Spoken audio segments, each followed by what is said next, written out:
আমাদের সামনে আজকে মঞ্চেশ্বর রূপে বিদ্যমান রয়েছেন আমাদের ঠাকুর নিগমানন্দ পরমহংসদেব, যিনি চারটি সাধনা সিদ্ধ মহাপুরুষ, তন্ত্র, জ্ঞান, যোগ ও প্রেম। তিনি হচ্ছেন সদ্গুরু।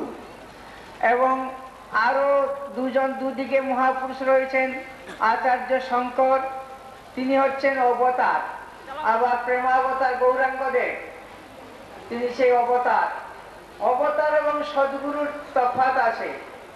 ভগবান যখন আসেন জগতে আমাদের কল্যাণের জন্য, তখন অবতরণ করেন বলেই তাকে অবতার বলা হয়।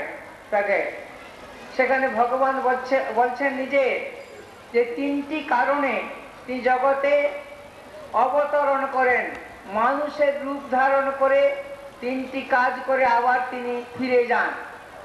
তিনি প্রথম হচ্ছে কি, ধর্মের গ্লানিকে বিদূরিত করে পুনঃসংস্থাপন করা, দুষ্কৃতিকারীদের দলন করা, এবং তিনি আসেন ধর্মকে সুরক্ষা করার জন্য।